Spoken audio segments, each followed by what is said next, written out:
And we cannot be on this podium speaking about Haiti without thanking Kenya and President RUTO for their remarkable leadership. After many delays and in what represents now a historical precedent for an African country, they have ensured that an African country has taken the lead in helping to tackle the peace and security challenge beyond its own continent.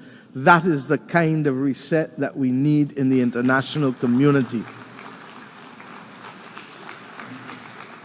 And Mr.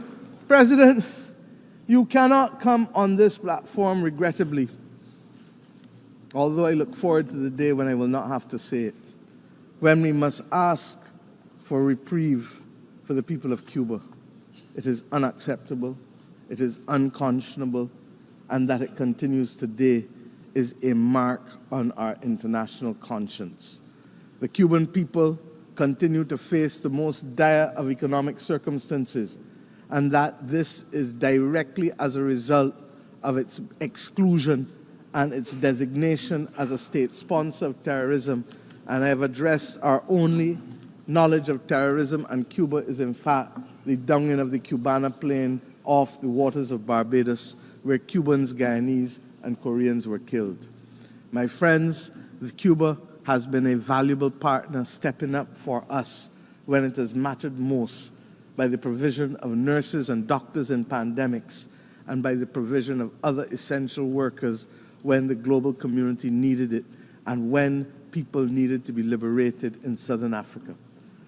The reality is that we must have and continue to have resolve in calling for the embargo to be lifted, and we will condemn it year after year after year because it is simply wrong. As we say so, we pray that the people of Cuba, as they determine what damages they have found from Hurricane Helen, as well as we pray for the people of Florida, who clearly are going to spend the next few days identifying the damage as a result of a hurricane that hit Category 4 when it reached Florida. This is the climate crisis that we speak about. The people of Nigeria are still counting the bodies with respect to the floods that took place there. We have hard work to do. In our own Caribbean region, Beryl literally decimated the islands of Carriacou and Union Island, and indeed would have affected Grenada and St. Vincent more broadly. Jamaica and my own country's coastal infrastructure was significantly affected, with our fishing industry, 90% of it being decimated. This season of superlatives, with its floods and droughts, its hurricanes and fires, will take the lives and livelihoods of too many. The climate crisis is hitting us almost weekly across the globe. The deniers of the climate crisis, they too need a reset that will admit of the absolute necessity of collective action by the global community to save our way of life and our planet. Mr. President, at the start of this week, the skies were much darker. I truly believe so. We are starting to see some glimmers of light. We leave New York this week noting that the clouds are lifting, conscious that the sun is peeping out in certain areas, not all, but in certain critical areas, giving us a sense of renewed hope that reset is in fact not only possible, but necessary in key areas: institutional reform, reform in our financial architecture, reform in how we view development, but above all else, reform in how we see each other and value each other. This hope springs from the Pact for the Future and the many declarations that we have made here, the terms in which my fellow leaders spoke from this platform for the most part, the urgent need to recognize reset, reset, reset, even if they didn't call it by that name. It is as if we all truly understand and accept the challenge of rising to solve the major difficulties that are faced by the people of the world, and to recognize that global moral strategic leadership requires of us the commitment to redress the wrongs and to take care of saving people and planet. But recognition of the need for the reset, while it is the first step in any issue, What is now also needed is eternal vigilance as our companion, so that as we take the steps to transform attitudes and institutions and rules, we will not succeed overnight. We will not succeed even in the next decade.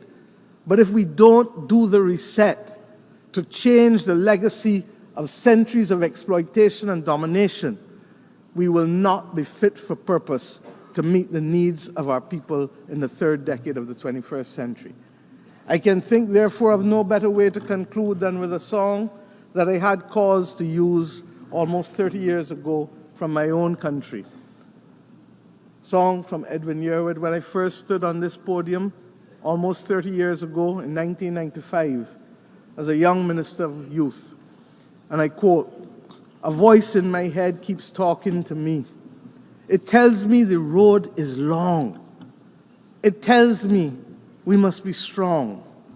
Roll with the pain and roll with the strife, for today is the rest of the start of your life." Mr. President, may the new hope fostered here this week signal the start of a new deal for people who hitherto were not seen, and even with the existence of this body, whose voice and presence were not felt. These people have been recognized too often, and these countries, as mere statistics, and not with the human dignity that is their birthright, or the human dignity that is the conferred right from these United Nations. Mr. President, I thank you.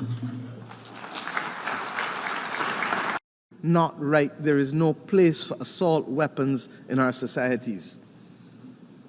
I turn now to the fate of the people of Haiti, which continues to be of major concern to our people in the Caribbean region.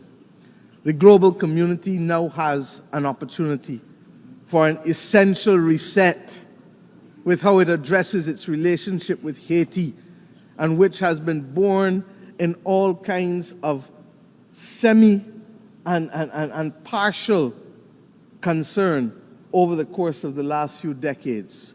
We continue to have it as a recurring decimal because we have failed to solve the problems and put them on a sustainable path to development for its people. What is needed is transformation of our sister nation. And yes, we must provide first and foremost security, but transformation must be its handmaiden. The government and people of Haiti need the full support of the international community, not just in the short term, but in the long term.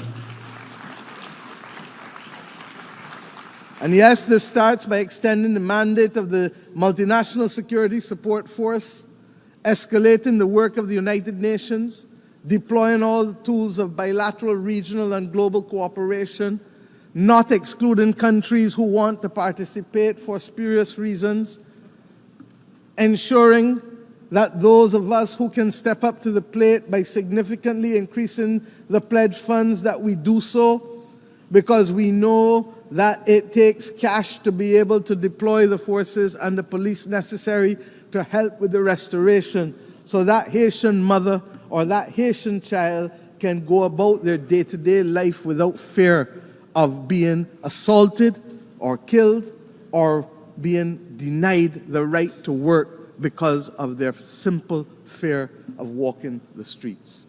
The Caribbean community has been working hard this year to support our largest member state. And in the early part of the first few months of this year, we met on Haiti almost 3 to 4 times a week to guarantee the stability that we ask you now to help us secure.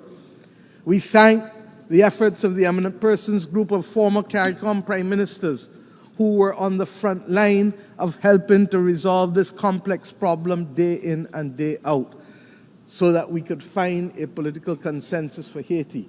That Haiti had at this General Assembly both the interim president of the Transitional Council and Prime Minister Cornille is a remarkable achievement given where Haiti was in February of this year.